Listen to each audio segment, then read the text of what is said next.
हरे कृष्ण। क्या आपको अपना जन्म याद है? नहीं। क्या आपको वह क्षण याद है जब आपने पहली बार इस संसार की हवा में सांस ली थी? नहीं। क्या आपको वह समय याद है जब आप अपनी माँ के गर्भ में थे? बिल्कुल नहीं। लेकिन यदि मैं आपसे कहूँ कि एक समय ऐसा भी था जब आपको अपने पिछले जन्म याद थे, जब आपको अपने सारे पाप और पुण्य याद थे, जब आपको यह भी पता था कि संसार में आने के बाद आपके साथ क्या होने वाला है, और सबसे आश्चर्य की बात, उस समय आपने भगवान से एक प्रतिज्ञा भी की थी, एक ऐसा वचन जो आपके पूरे जीवन को बदल सकता था, लेकिन जन्म लेते ही आप उसे भूल गए। सुनने में यह किसी रहस्यमयी कथा जैसा लगता है, लेकिन हमारे शास्त्र, विशेषकर भागवत और संतों की वाणी, एक अत्यंत गहरी बात बताते हैं।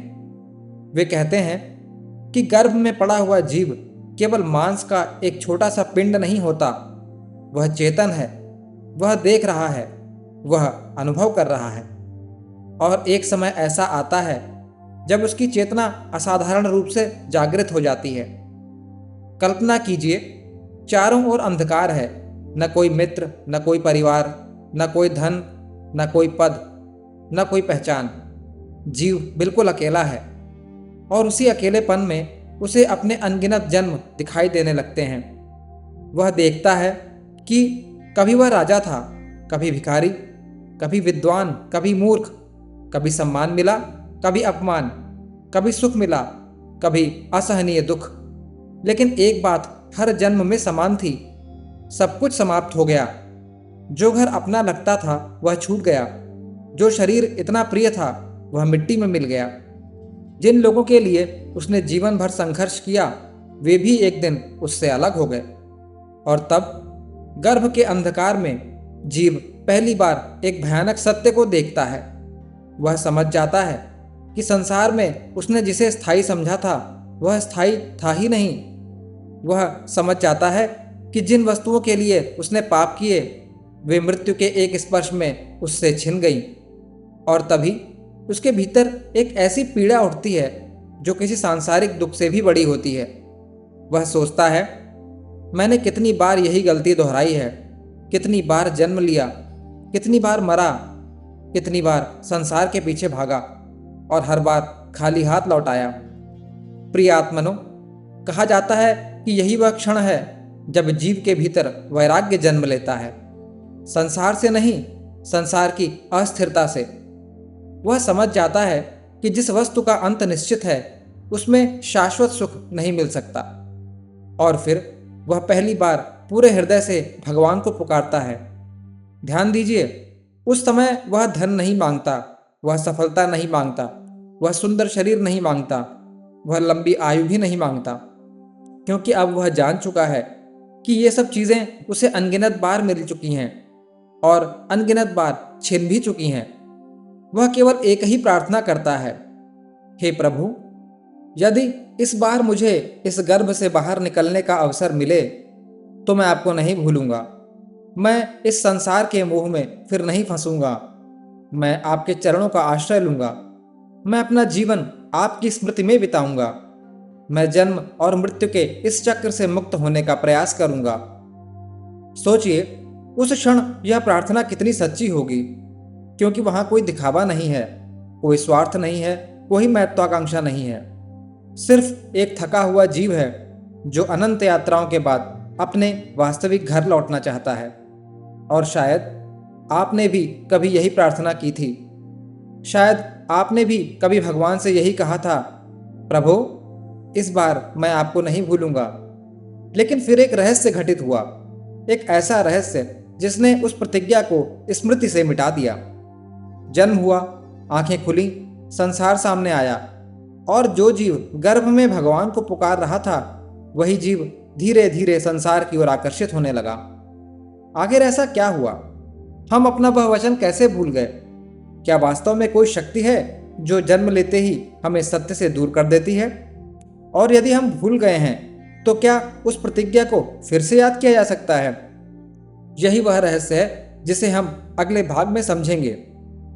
कल्पना कीजिए, एक व्यक्ति को अचानक अपने सारे पिछले जन्म याद आ जाएं।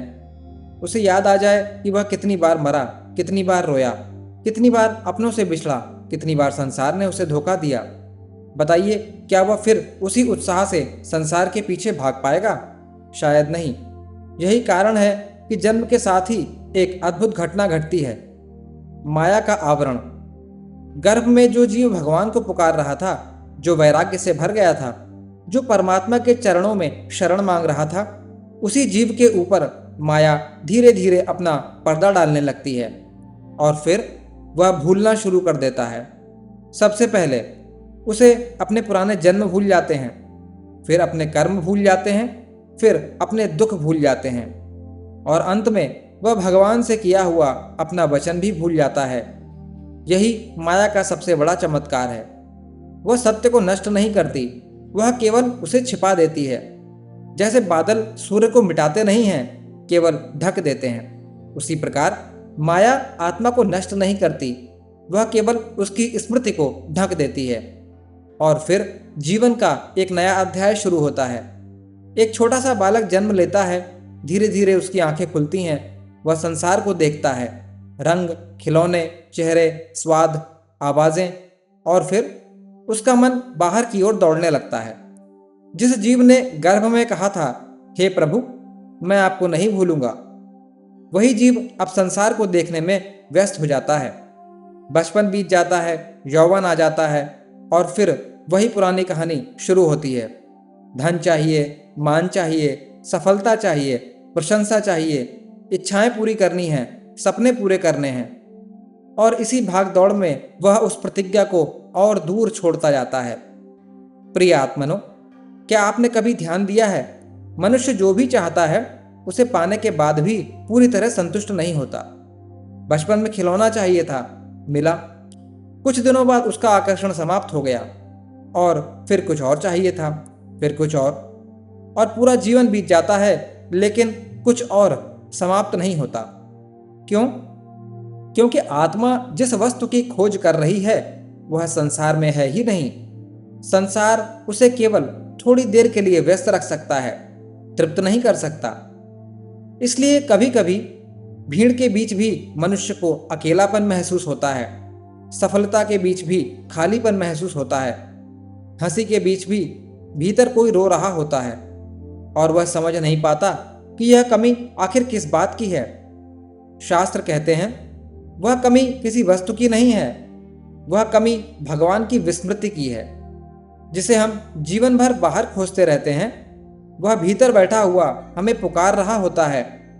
और इसलिए जीवन में कुछ विशेष क्षण आते हैं जब अचानक कोई भजन सुनकर आंखें नम हो जाती हैं, किसी संत की वाणी हृदय को छू जाती है, किसी मंदिर में खड़े होकर अजीब सी शांति महसूस होती है, या किसी गहरे दुख के बीच मन पहली बार भगवान को पुकारता है। ये साधारण घटनाएं नहीं हैं, शायद यह उसी भूली हुई प्रतिज्ञा की प्रतिध्वनि है। शायद आत्मा हमें याद दिलाने की कोशिश कर रही है कि तुम यहाँ केवल संसार के लिए नहीं आए थे, तुमने कोई वचन दिया था। तुम्हारा जीवन केवल खाने, कमाने और मर जाने के लिए नहीं है। लेकिन यहाँ एक बहुत बड़ा प्रश्न खड़ा होता है, यदि हमने भगवान से इतना पवित्र वचन किया था तो फिर भगवान हमें भूलने क्यों देते हैं? वे हमें माया के हाथों में जाने से रोकते क्यों नहीं? वे हमें बार बार जन्म और मृत्यु के इस चक्र में आने क्यों देते हैं? क्या इसके पीछे भी कोई गहरा रहस्य है? और क्या भगवान आज भी उस वचन को याद रखते हैं जिसे हम भूल चुके हैं? यही रहस्य अगले भाग में खुलने वाला है। एक छोटा बच्चा मेले में अपने पिता का हाथ छोड़ देता है। भीड़ बढ़ती जाती है, आवाजें बढ़ती जाती हैं, रंग बिरंगी चीजें उसका ध्यान खींच लेती हैं और कुछ ही देर में वह अपने पिता से दूर निकल जाता है। शुरुआत में उसे इसका एहसास भी नहीं होता क्योंकि उसका मन नई नई चीजों में व्यस्त है। लेकिन जैसे जैसे समय बीतता है उसके भीतर एक अजीब सी बेचैनी पैदा होने लगती है। उसे लगता है कुछ खो गया है, कुछ छूट गया है, लेकिन क्या, उसे याद नहीं आता। प्रिय आत्मनो, शास्त्र कहते हैं मनुष्य की स्थिति भी कुछ ऐसी ही है। हम इस संसार में आए, धीरे धीरे बड़े हुए, नाम मिला, परिवार मिला, संबंध मिले, सपने मिले, संघर्ष मिले, और इन्हीं सब के बीच हम उस सत्य को भूल गए जिसे कभी गर्भ में समझ चुके थे। लेकिन यहाँ एक प्रश्न उठता है, यदि हम भगवान को भूल गए तो क्या भगवान भी हमें भूल गए? और यही वह स्थान है जहाँ शास्त्रों का उत्तर अत्यंत करुणामय हो जाता है। वे कहते हैं, जीव भगवान को भूल सकता है, लेकिन भगवान जीव को कभी नहीं भूलते, कभी नहीं। सोचिए, यदि सूर्य बादलों के पीछे छिप जाए तो क्या सूर्य पृथ्वी को छोड़ देता है? नहीं, वह वहीं रहता है, केवल हमारी दृष्टि उसे नहीं देख पाती। उसी प्रकार परमात्मा हर क्षण हमारे साथ हैं, लेकिन हमारी दृष्टि संसार की ओर लगी हुई है, इसलिए हम उन्हें देख नहीं पाते। और शायद इसी कारण जीवन में बार बार कुछ ऐसी घटनाएं घटती हैं जो हमें झकझोर देती हैं। कभी किसी प्रियजन की मृत्यु, कभी कोई असफलता, कभी कोई गहरा दुख, कभी कोई ऐसा प्रश्न जिसका उत्तर संसार नहीं दे पाता। और तभी पहली बार मनुष्य भीतर की ओर देखना शुरू करता है। ध्यान देना, अधिकांश लोग भगवान की खोज तब नहीं करते जब सब कुछ अच्छा चल रहा होता है। अक्सर खोज की शुरुआत तब होती है जब जीवन की नींव हिलने लगती है, जब मनुष्य समझने लगता है कि संसार उसे वह शांति नहीं दे सकता जिसकी उसे तलाश है। और शायद यही कारण है कि संत कहते हैं, कभी कभी दुख भी भगवान का संदेशवाहक होता है। वह हमें तोड़ने नहीं आता, वह हमें जगाने आता है। एक संत ने कहा था, भगवान जब कृपा करते हैं तो कभी कभी पहले सहारे छीन लेते हैं, क्योंकि जब तक मनुष्य झूठे सहारों पर खड़ा है वह वास्तविक सहारे को खोजता ही नहीं। प्रिय आत्मनो, क्या आपने कभी ऐसा अनुभव किया है कि किसी भजन को सुनते हुए अचानक आंखें भर आई हों, या किसी मंदिर में खड़े होकर बिना कारण शांति महसूस हुई हो, या किसी संत की वाणी सुनकर ऐसा लगा हो कि यह बात सीधे मेरे लिए कही गई है?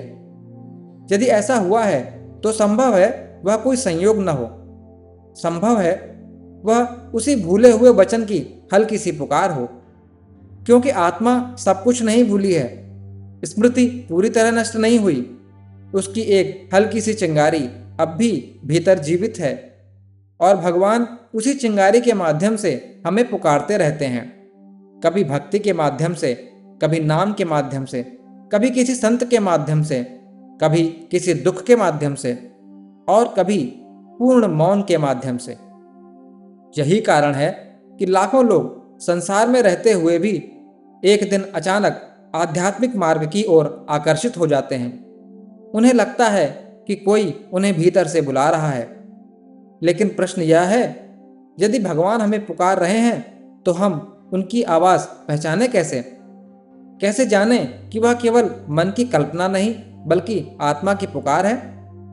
और सबसे महत्वपूर्ण, यदि हमने वास्तव में कोई वचन दिया था तो क्या अभी भी उसे पूरा किया जा सकता है? क्या बहुत देर हो चुकी है या अभी भी समय है? यही वह रहस्य है जो इस यात्रा के अंतिम भाग में खुलने वाला है। यदि कोई व्यक्ति वर्षों तक भटकता रहे और फिर एक दिन उसे अपने घर का रास्ता याद आ जाए तो क्या होगा? क्या वह वहीं खड़ा रहेगा या घर लौटने की कोशिश करेगा? प्रिय आत्मनो, यही प्रश्न अब हमारे सामने है। यदि यह सच है कि कभी गर्भ में हमने भगवान को पुकारा था, यदि यह सच है कि हमने उन्हें न भूलने का वचन दिया था, तो फिर आज हमें क्या करना चाहिए? क्या उस वचन को फिर से याद किया जा सकता है? क्या इतने वर्षों बाद भी? क्या इतने पापों के बाद भी? क्या इतनी भूलों के बाद भी? अधिकांश लोग सोचते हैं कि आध्यात्मिक मार्ग केवल संतों के लिए है, केवल साधुओं के लिए है, केवल उन लोगों के लिए है जिन्होंने संसार छोड़ दिया है। लेकिन शास्त्र ऐसा नहीं कहते। शास्त्र कहते हैं, भगवान को तुम्हारी पूर्णता नहीं चाहिए, उन्हें तुम्हारी दिशा चाहिए। सोचो, एक पिता का बच्चा रास्ता भटक गया, वर्षों तक भटकता रहा, गलतियां करता रहा, गिरता रहा, लेकिन एक दिन वह घर लौटने का निर्णय कर ले तो क्या पिता पहले उससे हिसाब मांगेगा या उसे गले लगा लेगा? यही कारण है कि संत बार बार कहते हैं, भगवान न्याय से पहले करुणा है, प्रेम है और प्रतीक्षा हैं। वे प्रतीक्षा कर रहे हैं कि जीव एक बार उनकी ओर देखे, सिर्फ एक बार। और शायद यही कारण है कि जीवन में कुछ क्षण इतने विशेष होते हैं, जब अचानक किसी भजन को सुनकर मन भर आता है, जब अचानक नाम जप करने का मन होता है, जब अचानक किसी संत की वाणी भीतर तक उतर जाती है, जब अचानक लगता है कि मैं केवल संसार के लिए नहीं बना हूं। अधिकांश लोग इन क्षणों को अनदेखा कर देते हैं, लेकिन संत कहते हैं इन्हें अनदेखा मत करो, क्योंकि संभव है यही तुम्हारी आत्मा की आवाज़ हो, यही वह भूली हुई स्मृति हो जो तुम्हें पुकार रही है। ध्यान देना, भगवान को पाने का अर्थ हमेशा यह नहीं कि तुम जंगल चले जाओ या सब कुछ छोड़ दो। नहीं, बहुत बार इसका अर्थ केवल इतना होता है कि तुम जीवन के केंद्र में भगवान को रख दो। काम करो लेकिन उन्हें याद रखो, परिवार निभाओ लेकिन उन्हें मत भूलो। सफलता मिले तो उसे उनकी कृपा समझो, असफलता मिले तो उससे सीखो। और सबसे महत्वपूर्ण, दिन में कुछ क्षण ऐसे हों जब तुम संसार से नहीं, भगवान से बात करो, क्योंकि संबंध स्मरण से जीवित रहते हैं और विस्मरण से मर जाते हैं। शायद यही कारण है कि नाम जप को इतना महत्व दिया गया, क्योंकि नाम केवल शब्द नहीं है, नाम स्मृति है। नाम उस टूटे हुए संबंध को फिर से जोड़ने का माध्यम है। नाम हमें बार बार याद दिलाता है कि हम कौन हैं और कहाँ से आए हैं। प्रिय आत्मनो, यदि इस पूरी यात्रा से केवल एक बात याद रखनी हो तो वह यह है कि हो सकता है तुम्हें अपना गर्भकाल याद न हो सकता है तुम्हें वह प्रार्थना याद न हो सकता है तुम्हें वह वचन भी याद न हो, लेकिन शायद तुम्हारे हृदय की बेचैनी उसी की याद है। शायद तुम्हारा भगवान की ओर आकर्षण उसी की याद है। शायद तुम्हारा आध्यात्मिकता की ओर झुकाव उसी की याद है। और शायद इसीलिए तुम यह वीडियो सुन रहे हो। कौन जानता है, हो सकता है यह कोई संयोग न हो सकता है यह उसी पुराने वचन की प्रतिध्वनि हो जो कभी गर्भ के अंधकार में तुमने भगवान से किया था। और यदि ऐसा है तो आज भी देर नहीं हुई। आज भी तुम रुक सकते हो और आज भी तुम भीतर देख सकते हो। आज भी तुम ये कह सकते हो, प्रभु मैं भूल गया था लेकिन अब लौटना चाहता हूँ। अब आपकी स्मृति में जीना चाहता हूँ। अब उस वचन को निभाना चाहता हूँ जो शायद मैंने कभी आपसे किया था। और कौन जानता है, शायद उसी क्षण तुम्हारी आध्यात्मिक यात्रा वास्तव में शुरू हो जाए। हरि ओम तत्सत।